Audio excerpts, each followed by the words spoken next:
It's 8 o'clock. This is the UK Tonight. Coming up, the Prime Minister rallies the troops to discuss how to form a peacekeeping force in Ukraine. Sir Keir Starmer says it is essential his so-called coalition of the willing are ready to act if and when a ceasefire deal is struck, as European nations ramp up planning for possible peace in Ukraine.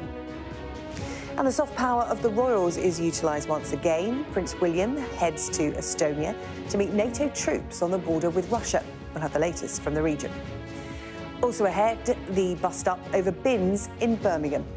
Rubbish piles up across the city amid an ongoing strike of refuse workers. We'll hear from a local MP and the union taking industrial action. Plus, we head to the Norfolk coast, where the operation to clear up plastic from the North Sea ship collision is in full swing. And tributes to F1 legend Eddie Jordan, who has died at the age of 76. We'll hear from engineer Rob Smedley. Well, that's come and much more here on the UK Tonight.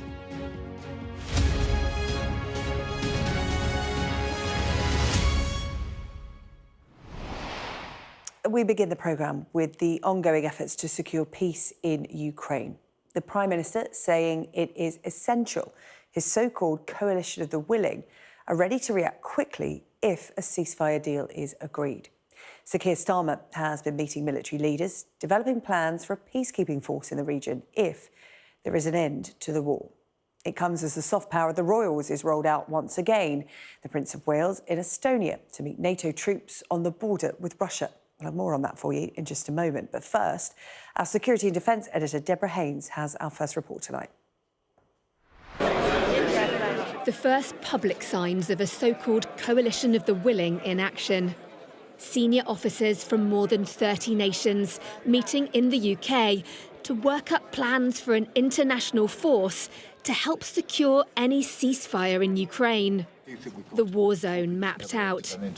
Britain's Prime Minister also in the room. And now is the time to be doing this. We don't know what the outcome of any talks is going to be.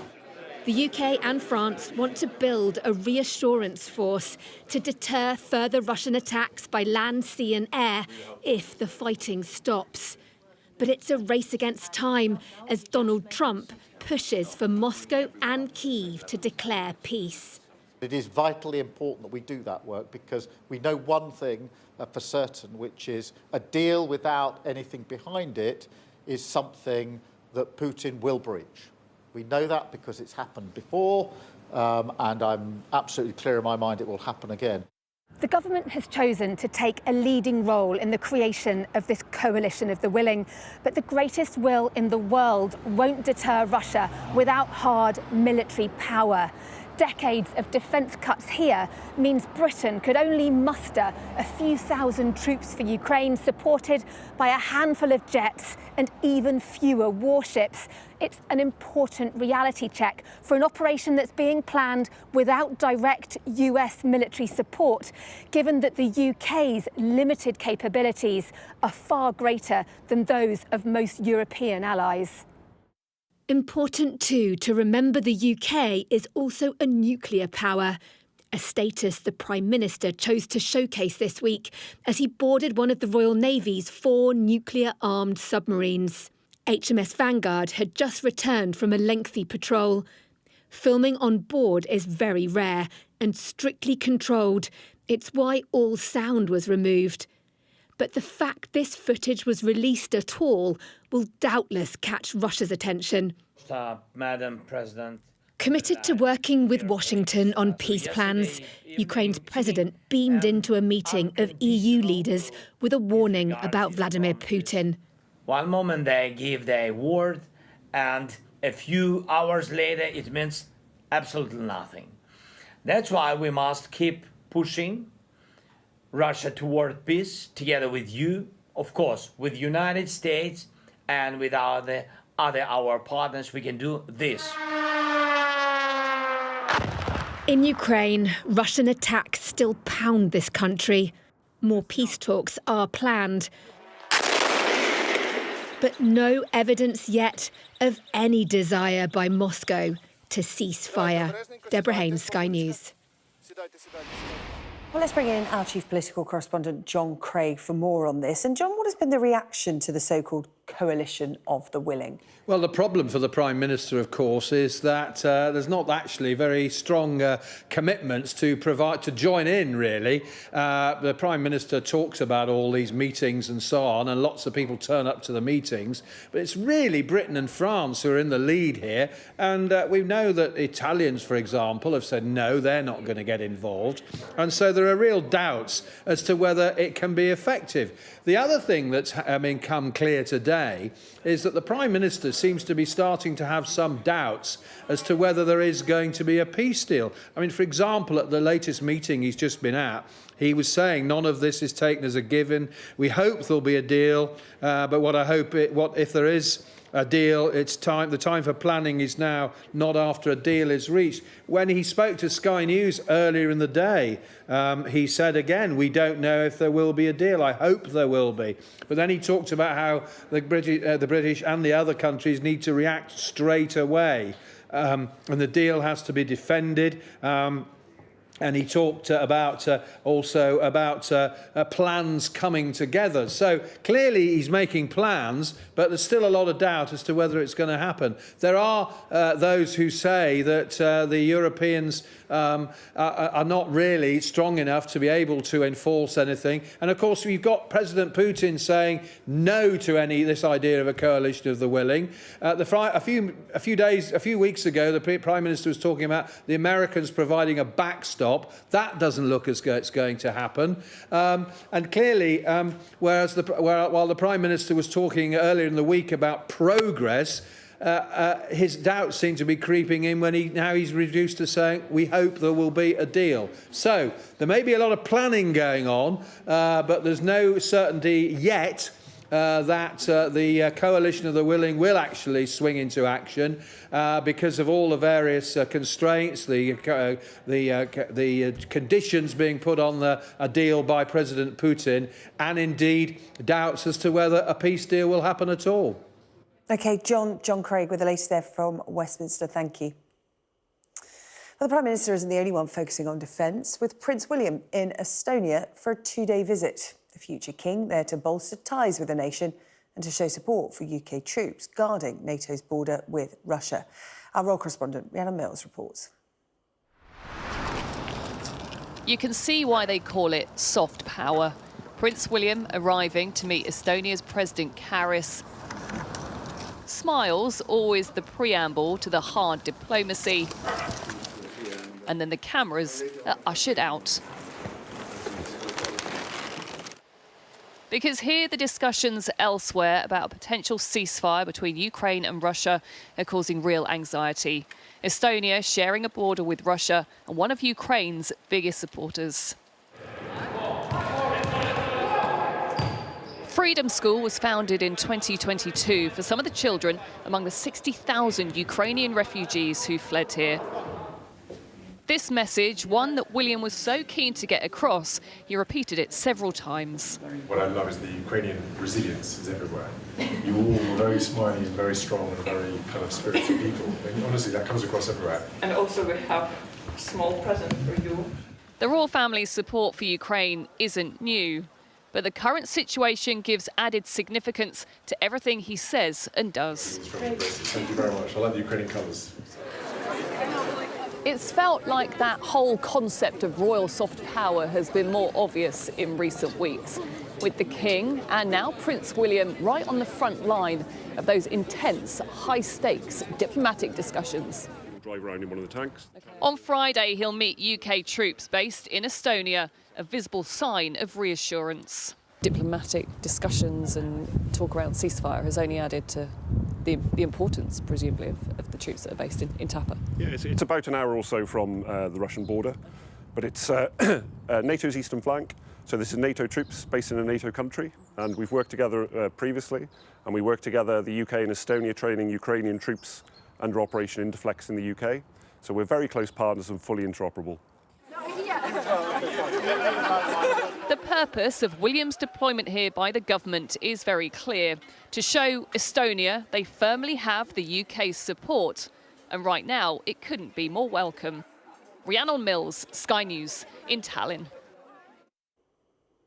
To Birmingham now, where talks aimed at ending a strike by bin collectors have finished without a breakthrough. Rubbish has been piling up right across the city after nearly 400 refuse workers from the Unite union walked out in a long-running dispute over pay. Residents say that the mounting bin bags pose a risk to public health, with rotting food attracting rats, cockroaches and foxes, and waste blocking access routes. This is quite literally kicking up a terrible stink in the city. A little earlier, I caught up with local MP Preet Kaur Gill and began by asking what it's like for her constituents there at the moment. Well, look, there are lots of bins out because, you know, one of the advice from the council is leave your bins out if they haven't been collected. And that means there's lots of blockages on many of the footpaths. I've seen bags that have been ripped open by the foxes overnight with rubbish out on the streets, into the road. You know, residents are sending me pictures of sightings of rats, of cockroaches. And as you say, with the weather being so nice today, you can start really, feeling that sense of the stench and the smell. And this will only get worse. Really concerning for residents. What have they been saying to you? Well, look, residents are really concerned because my inbox is overflowing with casework. You know, bins have not been collected for weeks and weeks, and this cannot go on. Of course, many people are trying to get to the tip. There is the tip truck that is coming out targeting the areas that are badly affected. 5,000 people are using this. But, you know, what we can't have, this is not sustainable. I've written to the council saying that they've got statutory powers where they have got to really think about the public health of residents in Birmingham. We deserve a modern, reliable waste service. This is just unacceptable. Yeah, I think anyone watching this will agree the scenes on the streets of Birmingham are unacceptable. What statutory powers do the council have? The Labour-run council, you are a Labour MP, it's a Labour-run council. What powers do they have to sort this out? Well, the council has a lot of statutory powers. There's the Town Act. There are a number of statutory powers available to them, which they can use. They must take legal advice to look at what are the measures that they can take. Bearing in mind, there is a strike which is ongoing. Not everybody is on strike. We've got to see that, you know, trucks are leaving depots. There has been some blockages taking place there. We know the police have had to intervene in that regard as well. But there are other things that the council will be able to do. But give us some examples, some practical things they can do, because you talk about statutory powers, the Town Act. For people watching tonight, what levers can the council pull to get the rubbish off their streets if they can't agree with the unions on ending the strike? Well, look, statutory powers means that they will have to take legal advice because they have a larger workforce. There are people in environmental health, other parts of the council workforce that they could possibly bring in. Bearing in mind they've got to do this within, you know, the confines that there is a strike going on. But what the issue is here is 80% of the workers that were affected by this strike have actually taken a promotion or they've taken an alternative job. We're really talking about what is now 17 people holding a city of 1.2 million residents to ransom. So I'm urging Unite and the council to get back round the table to resolve this dispute because the public health of the people of this city really matters to me. The Unite General Secretary Sharon Graham has said nearly 400 workers are currently out on strike, but the council thinks people will believe that just a handful are impacted by its pay attacks. You've mentioned 17 people here. Why do you think it's just 17? What's their issue? And how are they holding the city to ransom, as you suggest? Well, there's been a fair offer put forward to Unite. We've got into this situation because we need to transform the waste service. We've had equal pay liabilities in this city that have really crippled finances. We can never get back into a situation where we have another equal pay liability. And that's why I say 80% of those that were affected have actually taken the offer that was on the table. We are just talking about 17 workers.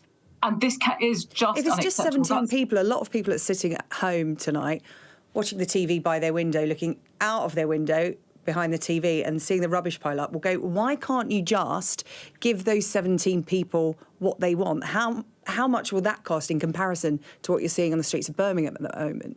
Can you explain that? This is about wider transformation. Deleting that post matters because that's the reason we've had the equal pay liabilities. We cannot get back into that equal pay liability claims yet again. Nowhere in the country is it operating in terms of this additional post that was created in 2017. So actually transforming the wage service is really important. We've got to do that. 17 people can't hold the city to ransom, which is why talks have resumed today. We'll have to wait and see what comes out from that. But as I said, Unite needs to come back round to the table. There is a fair deal here. And, we've got to resolve this dispute because this is about the public health of the citizens of Birmingham.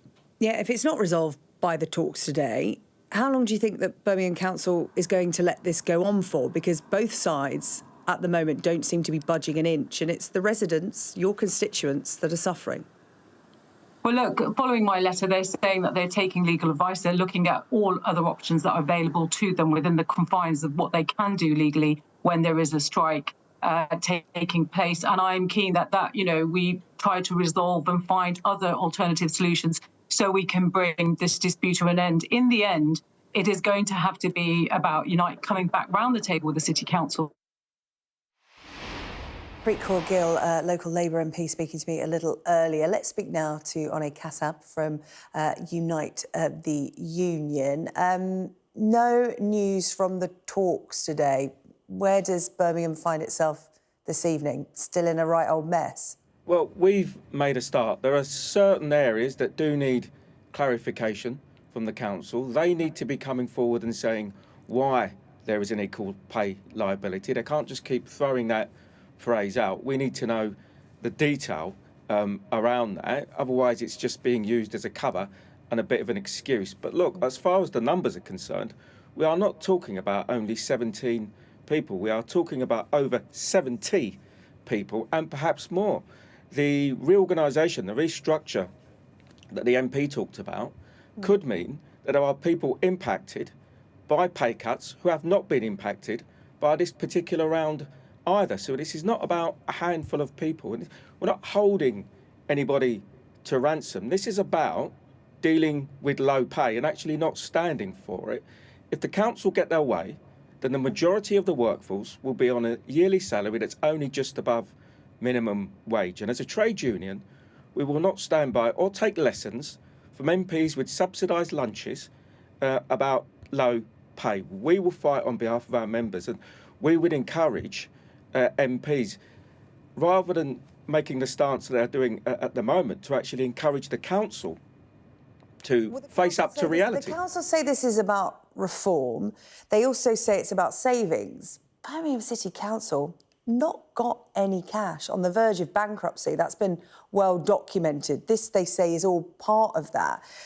Birmingham City Council disputing your figures, arguing everybody is in a position where they wouldn't need to lose pay, or they could have an alternative role or take voluntary redundancy. It says the structure was agreed following the 2017 bin strikes, and it needs to save money after effectively declaring bankruptcy. Recycling rates are too low, it argues, and it says changes are needed to hit targets. You're standing in the way of progress, essentially, they're saying, and the council getting back on its feet somewhat money-wise. No, my idea of progress isn't cutting the pay of workers so they're just above minimum wage.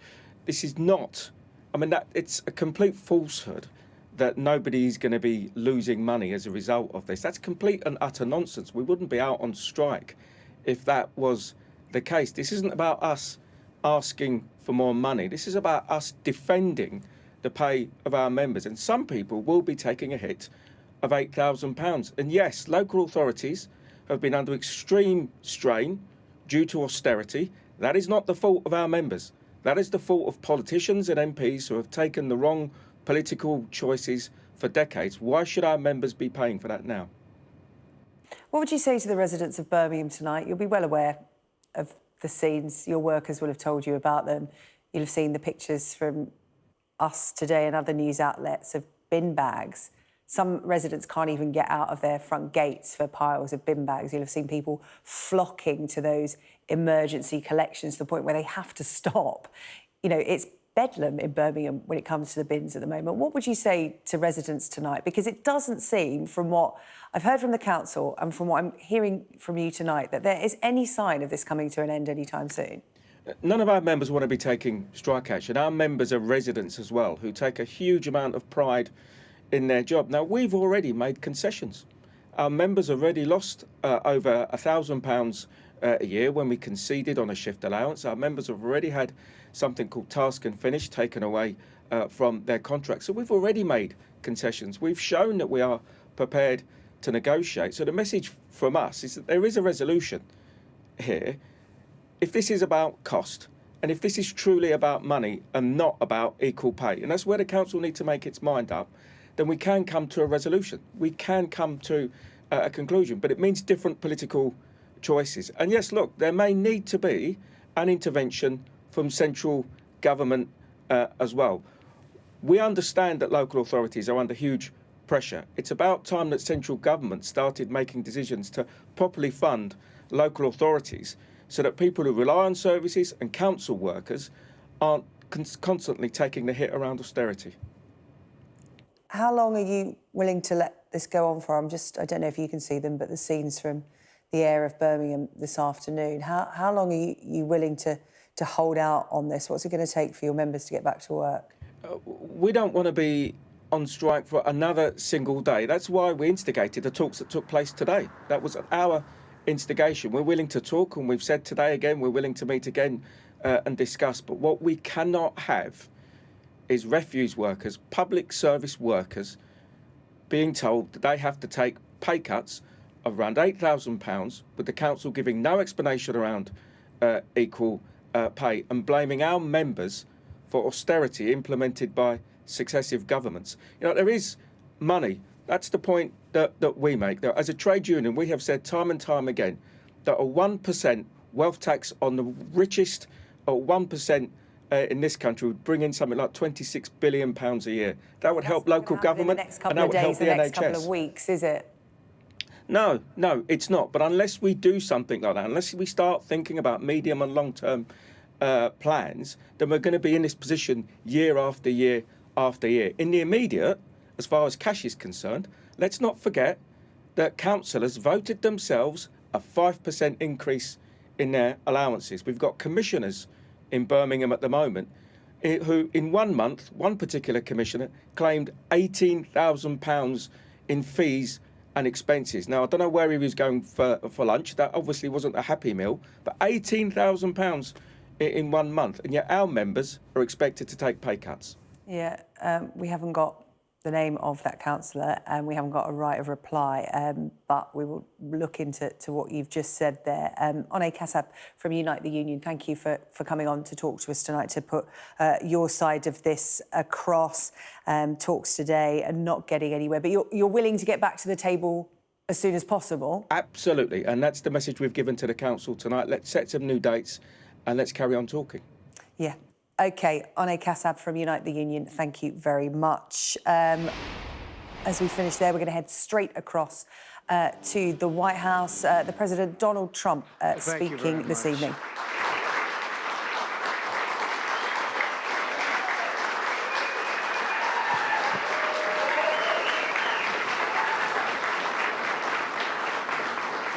Thank you very much, everyone. And I'd like to start by saying that our country is doing very well. Things are, as you can see, doing quite well. Please sit down. Before we begin, I just want to announce that I signed a proclamation a few moments ago honoring the 250th anniversary of Patrick Henry's famous speech to the Second Virginia Convention, in which he declared very well-known, very famous words, "Give me liberty or give me death." Has anyone heard the phrase? I think most of you have.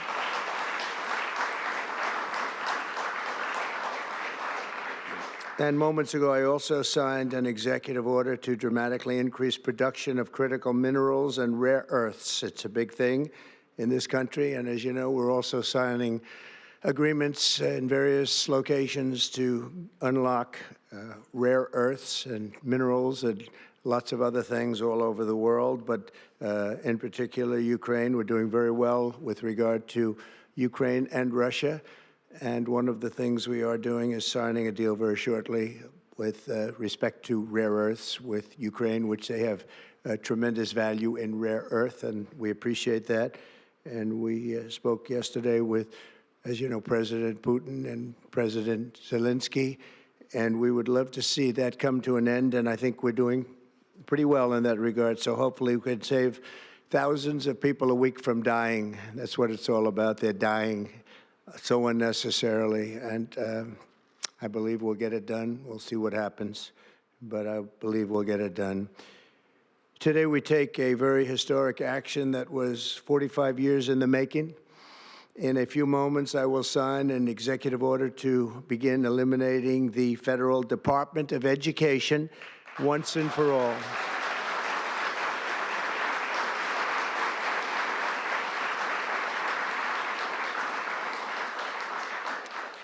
And it sounds strange, doesn't it? Department of Education, we're going to eliminate it. And everybody knows it's right. And the Democrats know it's right, and I hope they're going to be voting for it, because ultimately it may come before them. But everybody knows it's right, and we have to get our children educated. We're not doing well with the world of education in this country, and we haven't for a long time. And we're pleased to be joined today by the woman who I chose because she's an extraordinary person, and hopefully she will be our last Secretary of Education, Linda McMahon. Linda, thank you. Thank you very much. That's another interesting statement. It's an interesting opening, right?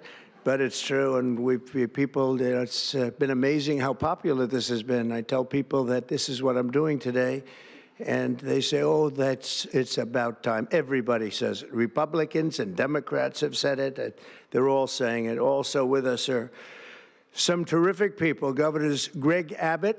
Greg, thank you very much. Governor Ron DeSantis, thank you very much, Ron. Mike Braun, congratulations on your victory, Mike. That was a big one. Mike DeWine, thank you very much, Mike. Jeff Landry.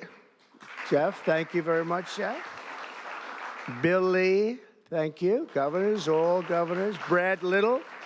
Brad, thank you very much. Where are you, Brad? Hi, Brad. Jim Pilan, thank you very much, Jim. And Kim Reynolds. These are all people very interested in education. And I even see Dan Patrick over there, my friend Dan Patrick. We're joined also by Representatives Tim Walberg and Virginia Fox, Rick Allen, Michael Rulli, and again, Dan Patrick. Thank you very much, Dan. You've been a great friend of ours. And State Attorneys General Ken Paxton. Ken, I see you there. Andrew Bailey. Andrew, what a job you've done, Andrew. You have some good cases going. You've done a great job. Thank you very much. And co-founder of Moms for Liberty, Tiffany Justice. She's been a hard worker. Thank you. Thank you, Tiffany. When President Carter created the Federal Education Department in 1979, it was opposed by members of his own cabinet, as well as the American Federation of Teachers, the New York Times editorial board, and the famed Democrat Senator Daniel Patrick Moynihan. History has proven them right, absolutely right. After 45 years, the United States spends more money on education by far than any other country, and spends likewise by far more money per pupil than any country, and it's not even close. But yet, we rank near the bottom of the list in terms of success. It's an amazing stat. Those are two stats you don't want. The most money spent per pupil, and you're at the bottom of the list. And that's where we are, like it or not, and we've been there for a long time. 70% of 8th graders are not proficient in either reading or in math, 70%. 40% of 4th graders lack even basic reading skills, can't read. Students in our public elementary and middle schools score worse in reading today than when the department opened by a lot. In Baltimore, 40% of the high schools have 0 students who can do basic mathematics.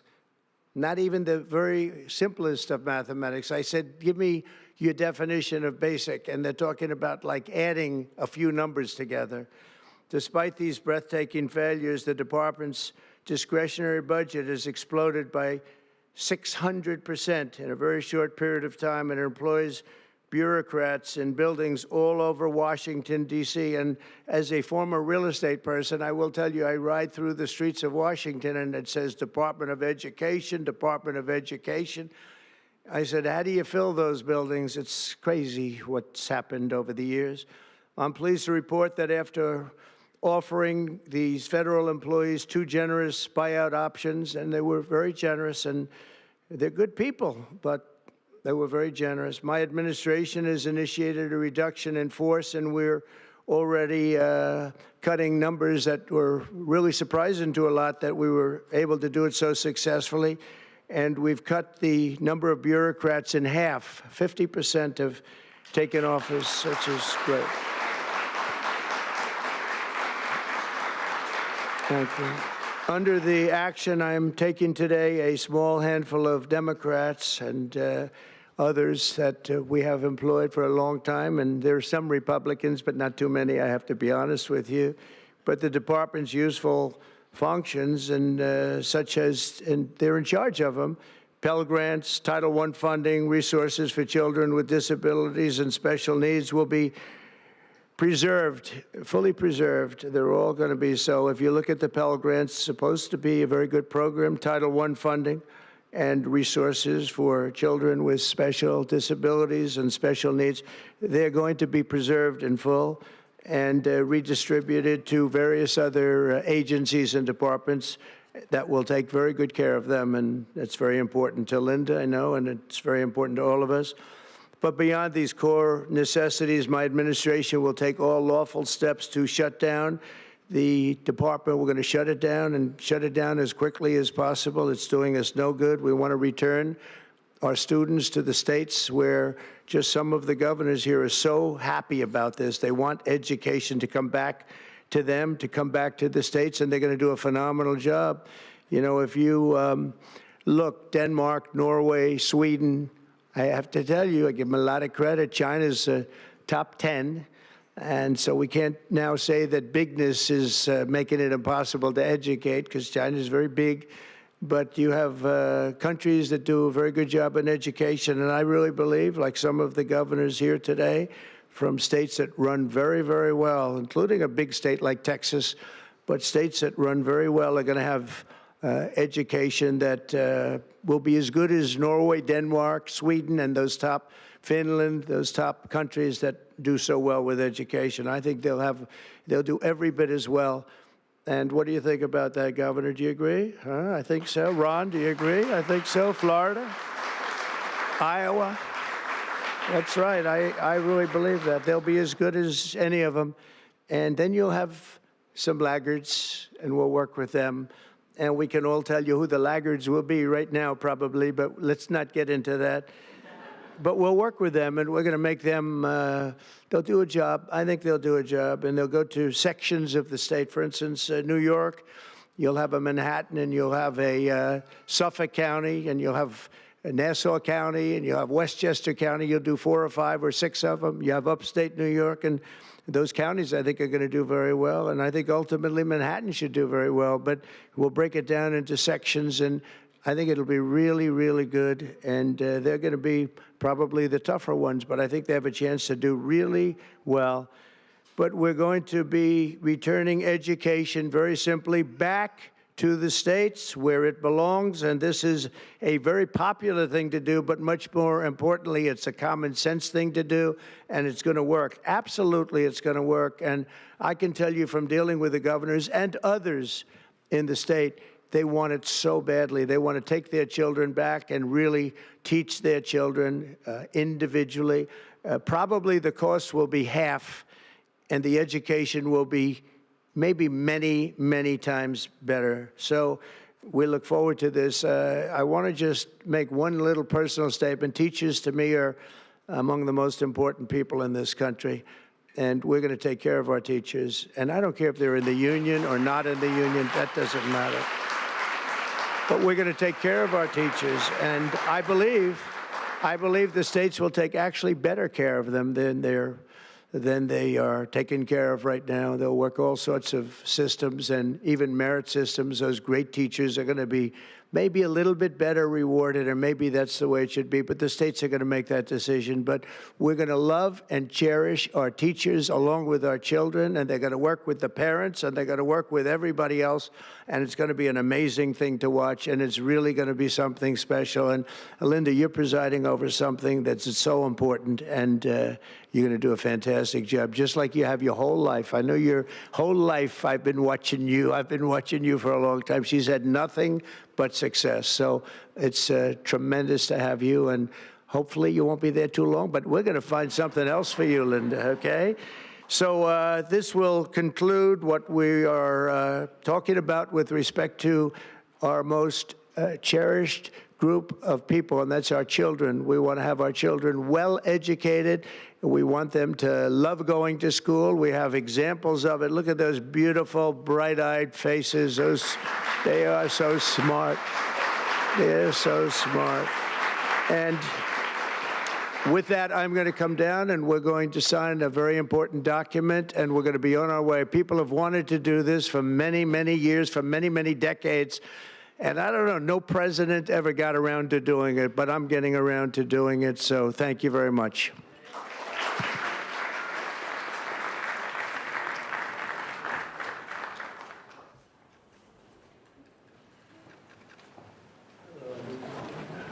Good-looking people here.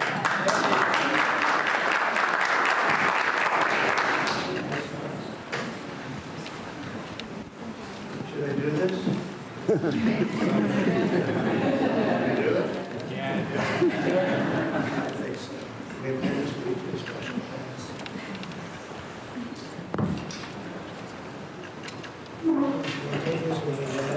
was very lucky. I signed another document that turned out to be very good for the country, and I said, let's use that same pen. I don't know, is anybody superstitious? Ron, are you superstitious? Let's use that same pen.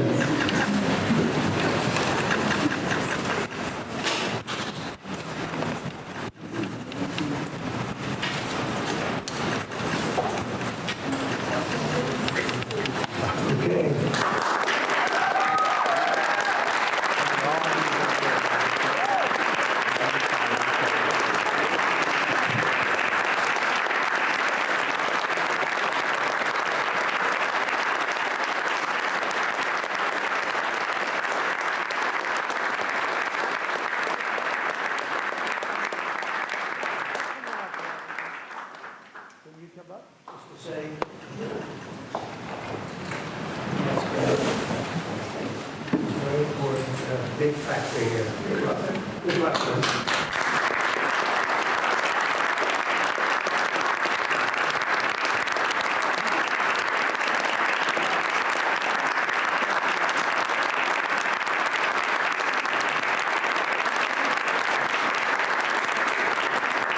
Thank you, everybody, very much. Thank you.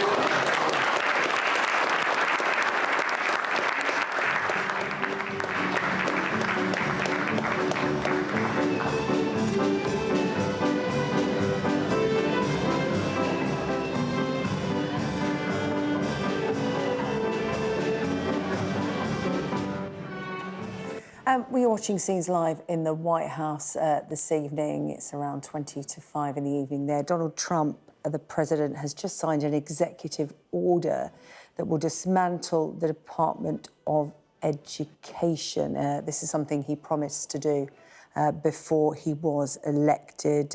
He's facing legal challenges for those seeking to block the department's closure. He's long called for the department to be axed, but completely eliminating it would require approval by Congress. So that's Donald Trump just signing that executive order. We are hoping to hear from him on developments between Ukraine and Russia over the last few days. He has had a lengthy phone call with President Putin and also with President Volodymyr Zelensky of Ukraine. We are hoping that he will be speaking on that at some point this evening, but at the moment there seems to be a lot of mingling going on after the signing of that executive order. Let's bring in our correspondent David Blevins. We haven't got eyes on the president for the moment, but we'll get eyes on David Blevins, who's standing by in Washington for us. So, David, that executive order just signed, it's worth just reminding people watching this evening the significance of what's just happened here. Yes, the President of the United States fulfilling a long campaign promise to begin the process of dismantling the Department of Education. That's what the wording of the executive order says, Sarah-Jane. But of course, that's easier said than it's done. What he's trying to do is return authority for education to the various states independently. That's why he welcomed various governors, including Ron DeSantis on the screen right now, who is governor of Florida. And we will all well remember how he imposed legislation in Florida to restrict teaching around LGBTQ+ issues.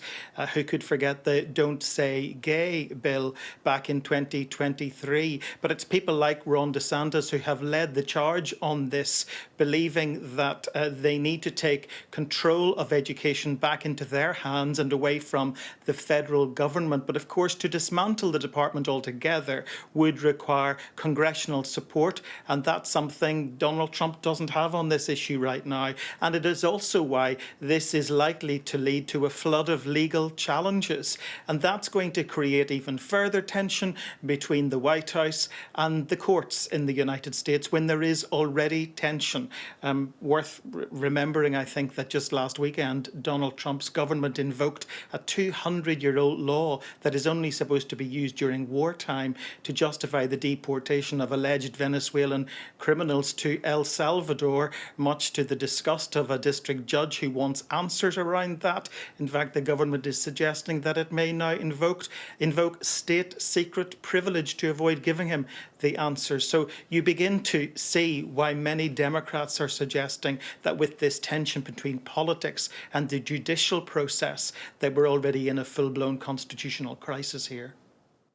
OK, David, thank you. David Blevins keeping across events in Washington. Any further developments, we'll bring them to you here on Sky News. David, thank you. Still to come on the UK tonight, tributes to former Formula One boss and broadcaster Eddie Jordan, who has died aged 76.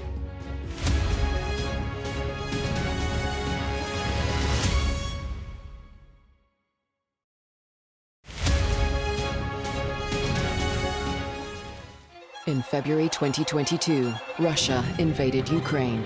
Thousands of Russians were drafted. For some, the reality of frontline warfare meant one thing: desertion. I had a rush of adrenaline. It was a kind of treason. But they did not escape on their own. I help people to desert Russian army. The stakes are high, but for some, there's no other option. We keep going till Putin's regime is over. Escaping Putin on Sky News. Big stories don't always come from big cities. I'm Lisa Dowd and I'm Sky's Midlands correspondent. You are not getting in this elevator, okay? The judge made it very clear that she could see no justifiable reason why Sakulas wasn't here facing British justice. I promised I would get him justice. Free, wherever you get your news. This is what they're up against. The wind is the really big problem. It is back-breaking work and the smoke is thick.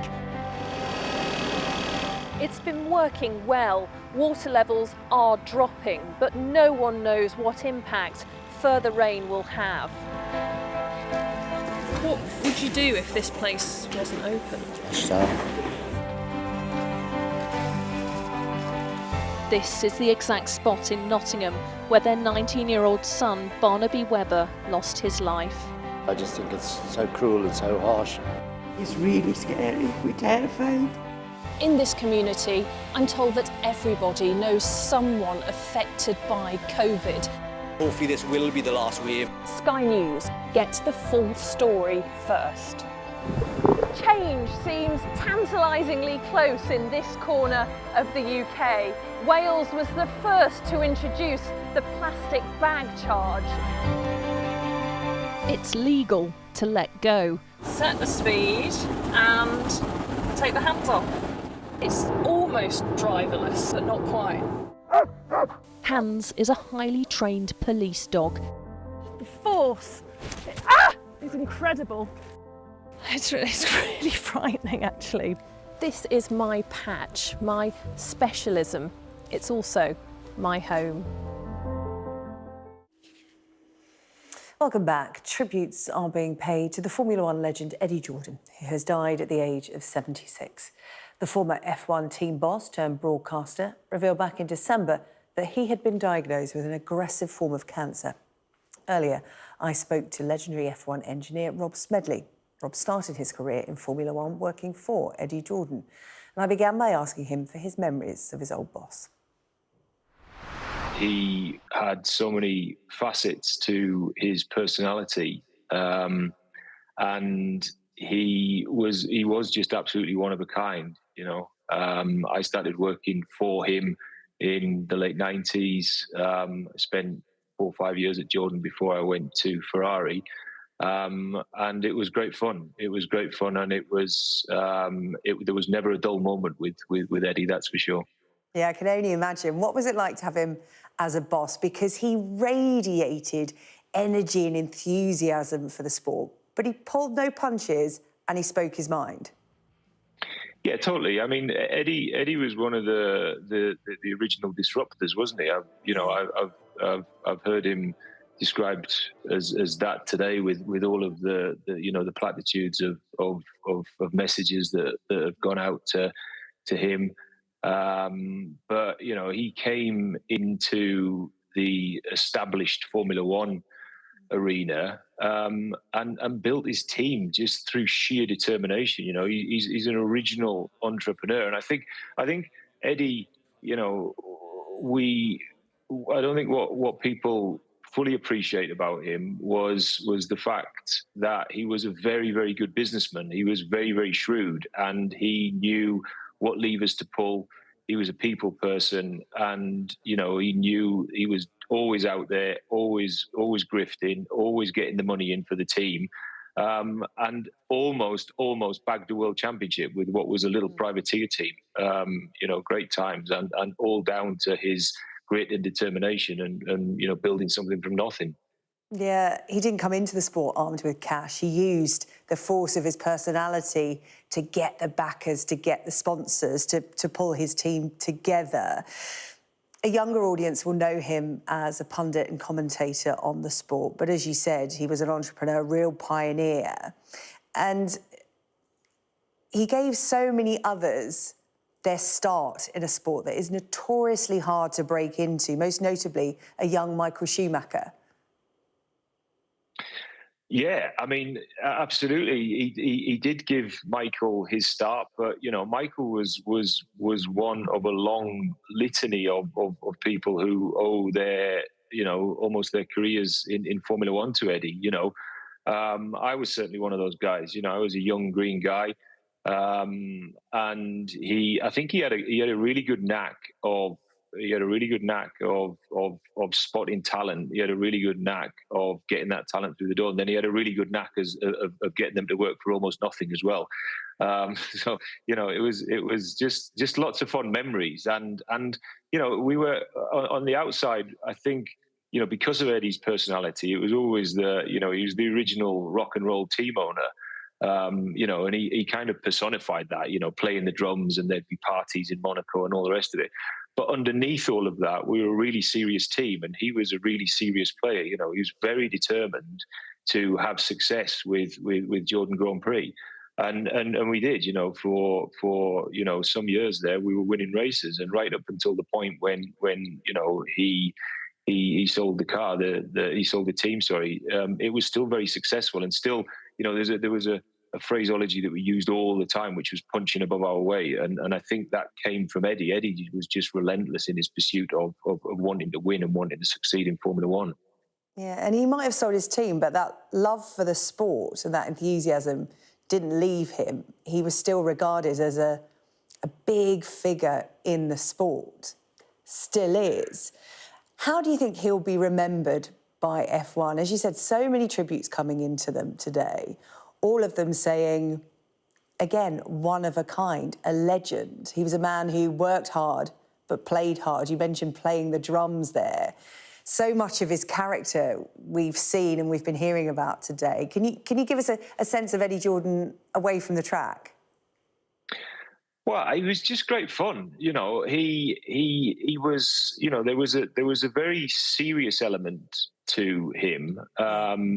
In what we've already talked about, and all the tributes that have come in, and what I've read today, they describe the man perfectly. But then, Eddie liked to party. Eddie liked to have fun, and he was still like that. As you say, I think it's a really good description of him, that he went from team owner to then, being still a figurehead and still a really important figure in the Formula One paddock and around Formula One. He was still that wheeler dealer. And, subsequently, as I got a little bit older and, I went on to Ferrari and Eddie and I became friends, it was just really, it was really inspiring for me to watch him work, and he always knew everything that was going on. He always had all of the gossip. He was always, right down to the wire on the inside. But he was just great fun. He was the energy that he brought to everything that he did and every conversation that he was involved in. And he always had to have the last word as well. So I enjoyed my time with Eddie immensely.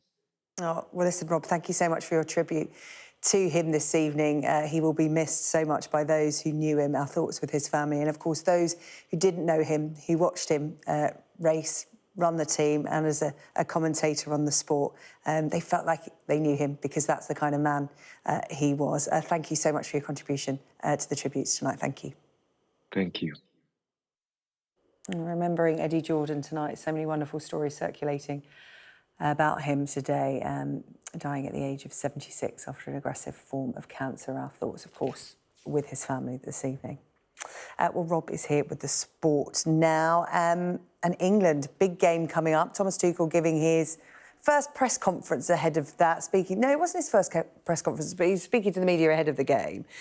First game in charge tomorrow, and he was pretty upbeat, right? Pretty bullish, yeah. I mean, if you were being cynical, you would say that Thomas Tuchel is playing to the gallery a little bit, and he has had a lot of time to think about what he wants to say, what type of England manager he wants to be, and maybe how different he wants to be to the man he's replaced in Gareth Southgate. There are a lot of criticisms of Gareth Southgate towards the end of being maybe too cautious, maybe too defensive. He was asked in one interview today, Thomas Tuchel, what was wrong, why didn't England win the Euros last summer?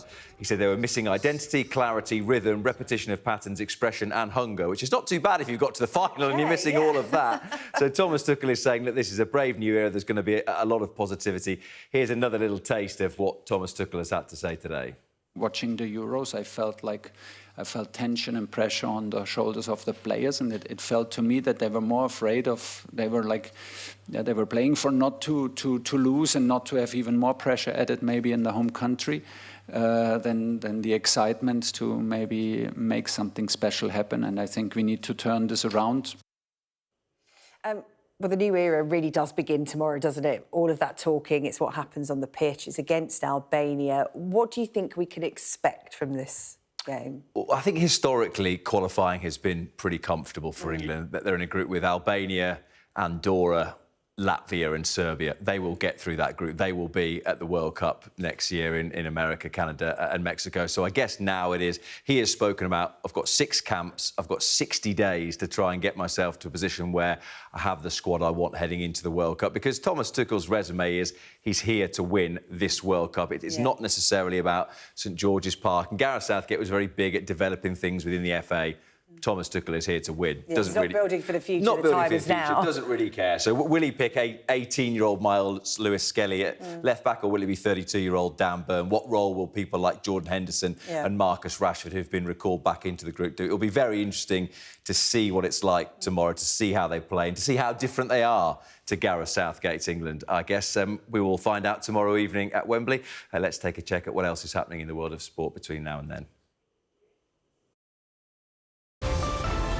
Staying connected is vital for business.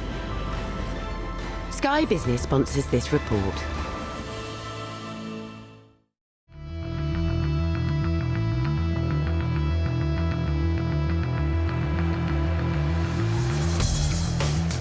It's no secret Wenger needs world-class defenders. Dozens of clubs are sure to be keeping an eye on Campbell's contract talks. Arsenal always had to identify the talent. It was never my decision because he had to coach them, he had to motivate them, he had to train them, and I have actually executed his wishes.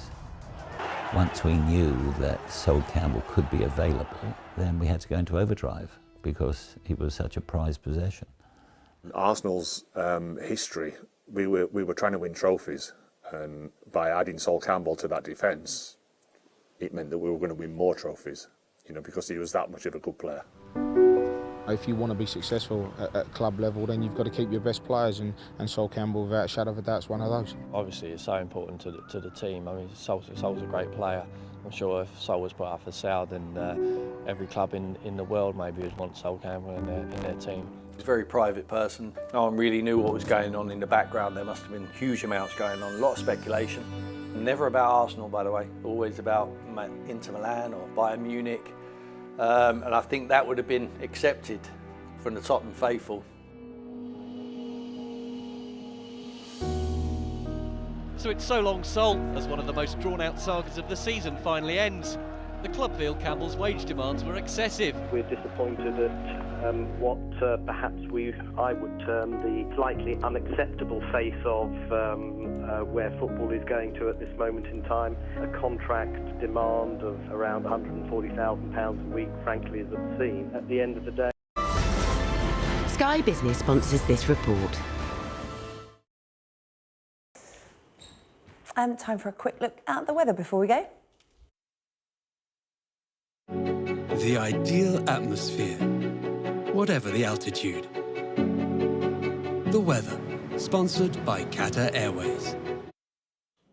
Oh, it was a beauty today, wasn't it? Plenty of sunshine and the UK's highest temperature of the year so far. But tomorrow, it's all going to change. For now, though, mostly fine this evening. Breezy in the west, especially across the southwest.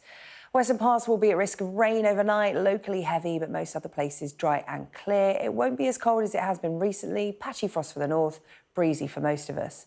Showery rain, locally heavy and thundery, is going to push north tomorrow morning, affecting southwest Britain and eastern parts of both Ireland and Northern Ireland. Elsewhere, mainly dry, good spells of sunshine, warm again for many, warmer for Scotland than today, but more cloud and breezier conditions, unlikely to beat today's highest temperature. The perfect climate, whatever the forecast. The weather, sponsored by Qatar Airways. Sun always shines when we're at work, doesn't it? That's all from the UK tonight. You can catch up on all the highlights on our webpage. Up next, it is The World with Yalda Hakim. We'll see you Monday.